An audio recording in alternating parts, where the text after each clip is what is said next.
Sou Jessica Quinn, 38 anos, solteira, e na mitologia cuidadosamente criada pela minha mãe, uma burocrata glorificada que processa formulários para as Forças Armadas. Essa é a versão higienizada que minha família prefere. É mais segura, mais digerível e infinitamente menos complicada.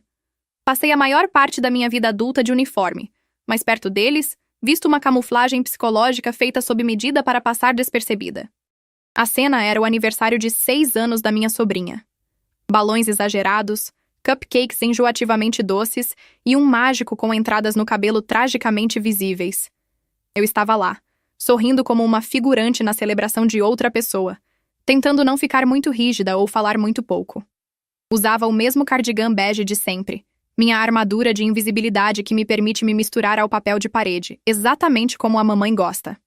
Ocupava o canto perto da mesa de presentes, bebendo um ponche morno e evitando conversas fiadas, enquanto o ar estava pesado com o cheiro de glacê e perfume barato. Minha cunhada acenou do outro lado da sala, rapidamente se virando para alguém mais relevante. Um primo distante apareceu como um fantasma, perguntando se eu ainda estava fazendo aquele trabalho administrativo no exército, apenas mexendo com papelada. Eu apenas assenti. Deixe que pensem o que quiserem. Logo que cheguei, minha mãe já havia me interceptado, ajeitando minha manga com aquele sorriso tenso que nunca chegava aos olhos. Tente não corrigir ninguém sobre seu trabalho hoje, querida. Ela sussurrou. Ninguém quer ouvir sobre burocracia governamental em uma ocasião feliz. Ela deslizou para longe, orgulhosa de seu controle, como se me gerenciar fosse apenas mais um detalhe da decoração do evento. Eu não me ofendi. A invisibilidade havia se tornado um hábito confortável. É mais fácil ser a tia solteira do que explicar por que perdi o último Natal. Eles assumem que sou viciada em trabalho ou simplesmente entediante, alheios ao fato de que minha rotina envolve redes criptografadas, cadeias de satélites de ataque e o tipo de consequências do mundo real que garantem o sono tranquilo deles. Observei o alvoroço em torno do meu irmão mais novo, o dentista, e sua esposa, representante de vendas de cosméticos. Minha mãe os apresentou como realeza. Quando finalmente apontou para mim, foi com a energia murcha de alguém explicando uma mancha no sofá. Jéssica ainda está com os fuzileiros navais, ela disse a um vizinho, gesticulando vagamente. Tudo papelada e logística, pobrezinha. Risadas sobre arquivos de metal preencheram o vazio. Mantive meu sorriso neutro, aquele olhar ensaiado que dizia: estou acostumada com isso. E eu estava. Durante anos, permiti que acreditassem que eu era apenas a encarregada do almoxarifado. Começou como um atalho, porque logística evoca imagens de armazéns e planilhas. Uma imagem segura que não causa indigestão no almoço de domingo. Minha família adora essa versão mundana. Minha mãe, em particular, detestava qualquer desvio do caminho doméstico que ela havia imaginado para mim. Para ela, o serviço militar só era aceitável como uma fase antes de se estabelecer. Ela me disse uma vez: você nunca vai encontrar um marido brincando de soldado. Eu tinha 31 anos na época, recém-chegada de uma operação da OTAN na Polônia que deu errado, onde ajudei a neutralizar uma crise de mísseis que a imprensa civil nunca soube que existiu. Ela viu uma filha fracassada. Eu vi um mundo que não foi pelos ares graças ao meu silêncio. Naquele dia, planejei fazer o que sempre fazia: aparecer, sorrir e desaparecer. Mas a atmosfera mudou. A pressão interna, acumulada ao longo de anos de condescendência e segredos de Estado, estava prestes a encontrar seu ponto de ruptura. O que aconteceu a seguir não foi planejado, mas era inevitável. Ela me entregou a xícara de café com um olhar que servia como um lembrete passivo-agressivo do meu relógio biológico, sem nunca perguntar o que eu realmente fazia no exterior ou por que não podia fazer uma chamada de vídeo. Para minha mãe, minhas missões no Comando Central eram apenas desculpas elaboradas para escapar da ceia de Natal. A verdade é que parei de explicar porque ninguém ouvia, ou pior, distorciam minha realidade em algo trivial sobre eles. Quando voltei da minha primeira missão confidencial, liderando uma defesa cibernética contra um ataque massivo patrocinado por um Estado, meu pai mal levantou os olhos do jornal para reclamar que a impressora estava com defeito e me pedir para consertá-la. Eles criaram uma versão conveniente e medíocre de mim, e fui forçada a sabotá-la. Eu havia liderado operações estratégicas de bunkers a 18 metros de profundidade, autorizado táticas de guerra digital capazes de derrubar redes elétricas nacionais em minutos, e reescrito cronogramas geopolíticos na frente de líderes mundiais.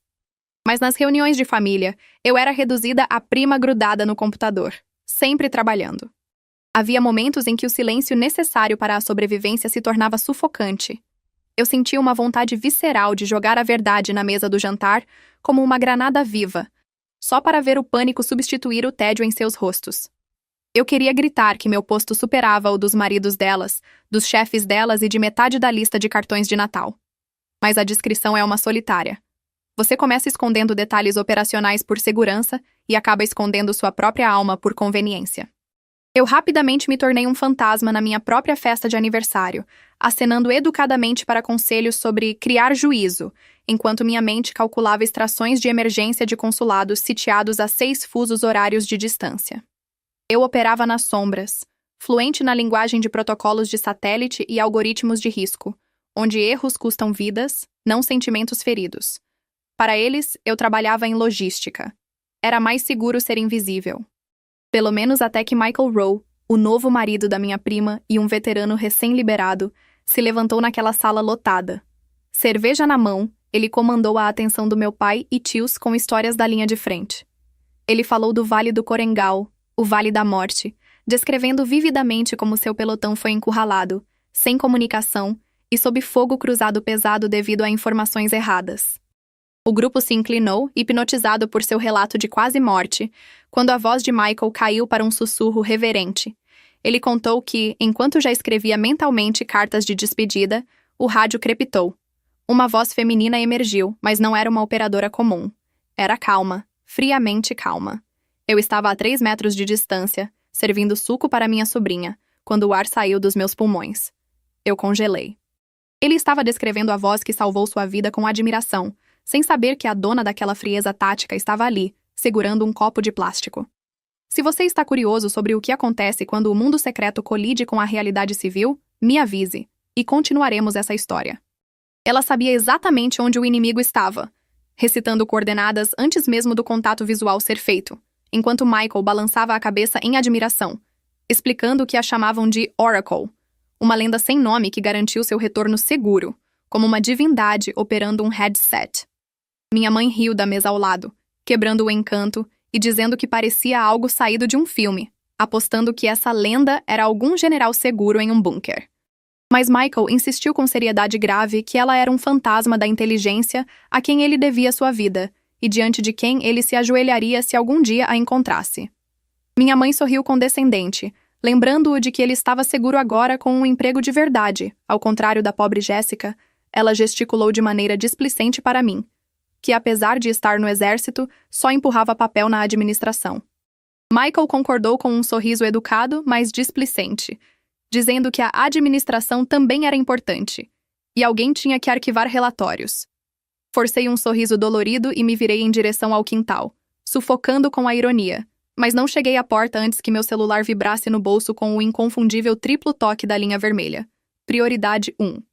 Tirei o aparelho, sua tela preta, um ícone vermelho pulsante brilhando, sabendo que o protocolo exigia uma resposta imediata, onde cada segundo custava vidas.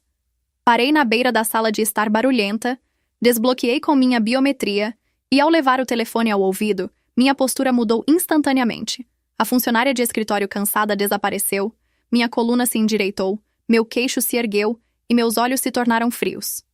Queen, declarei, minha voz caindo 1/8, não mais a irmã, mas a coronel Jessica Queen. A voz frenética do outro lado relatou uma situação crítica no setor 4 e solicitou autorização para um ataque cinético com uma janela de 3 minutos. Mas eu não hesitei. Concentrei-me, ordenando negativo para o ataque, minha voz cortando o burburinho da festa como uma lâmina, afiada, autoritária e assustadoramente calma. Informei que havia civis dentro do raio de explosão e ordenei que o drone fosse redirecionado para o Vector 79 para lançar a carga no alvo secundário para criar uma distração e extrair o ativo pela crista sul. A sala caiu em silêncio em ondas. As pessoas pararam no meio da frase, presas pelo tom e pela ordem. O oficial tentou argumentar sobre o risco, mas eu o cortei bruscamente, ordenando que não discutisse comigo. Estou vendo a imagem térmica. O ataque matará inocentes, afirmei, exigindo a mudança de vetor como uma ordem direta, inegociável. Assim que a confirmação da segurança do alvo chegou, Encerrei a chamada com Oracle desligando. Respirei fundo, e ao me virar, vi Michael Rowe, a poucos metros de distância, sua garrafa de cerveja derramando espuma no carpete, seu rosto pálido de horror e descrença. Ele tinha ouvido a cadência, a calma, a autoridade absoluta. Ele tinha ouvido a Oracle. No silêncio absoluto da sala, enquanto minha mãe, confusa, perguntava com quem eu estava falando daquele jeito, Michael não conseguia desviar os olhos de mim. Ele sussurrou, tremendo. Era você... o tempo todo. Eu o encarei, levei um dedo aos lábios e simplesmente disse: Sargento. Foi o gatilho que ele precisava. O corpo de Michael reagiu antes do cérebro, e ele bateu os calcanhares, o estalo agudo de atenção ecoando pela sala silenciosa. Sua postura se enrijeceu com tanta força que eu quase esperei ouvir ossos estalando. Coronel na área! Michael não gritou. Ele rugiu. Foi um aviso, uma declaração que enviou um tremor por toda a festa.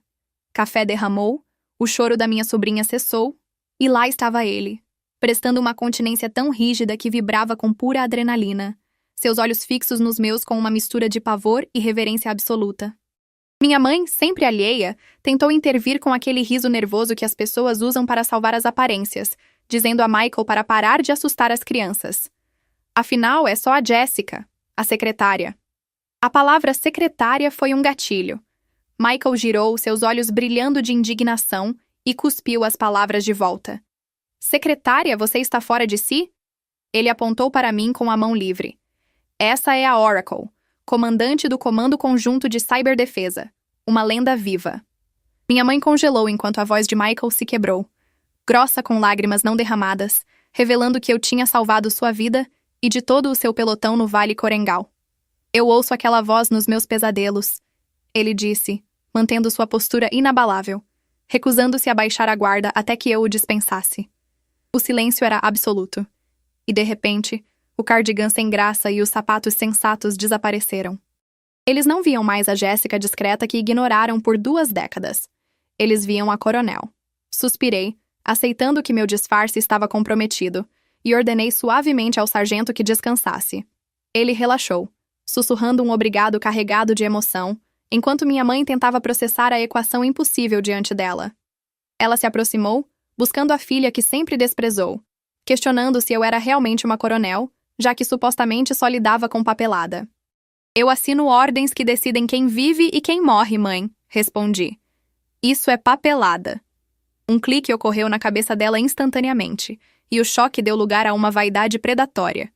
Ela estampou aquele sorriso falso e deslumbrante, virando-se para a sala e praticamente gritando sobre como a filha dela era uma heroína, exigindo saber por que eu não havia contado para que pudessem fazer uma festa com faixas. Dei um passo para trás antes que seu abraço pudesse me alcançar, e minha voz saiu calma, mas carregada de autoridade. É exatamente por isso que eu não contei. Você não quer ter orgulho de mim, você quer se vangloriar de mim. Você quer os aplausos e o crédito por criar uma heroína, mas você não criou uma heroína, você criou um fantasma. Minhas palavras pairaram no ar como uma sentença, enquanto eu me lembrava de como fui ignorada por 20 anos porque meu título não era chamativo o suficiente para as amigas dela. Ela zombava da minha carreira porque era mais fácil do que admitir que não conhecia a própria filha. Varri meu olhar pela sala, declarando que não sirvo por aplausos, mas por homens como o Michael, que entendem o verdadeiro custo da liberdade. Fiz um aceno respeitoso ao sargento e peguei minha bolsa. Ignorei os apelos desesperados da minha mãe para ficar para o bolo e consertar as coisas. Parei na porta, observando aquela família que só amava a versão de mim que lhes convinha, cercada por balões e cupcakes pela metade. Eu tenho trabalho a fazer, afirmei, e saí. Sem portas batendo, sem cenas dramáticas, apenas a dignidade silenciosa de alguém que sabe exatamente quem é e a quem serve. O silêncio dentro do carro tornou-se meu escudo imediato contra o caos que deixei para trás. Meu telefone vibrou, uma última tentativa de controle da minha mãe, acusando-me de drama e exigindo meu retorno para uma foto de família. Ela não queria sua filha. Ela queria um acessório para manter as aparências.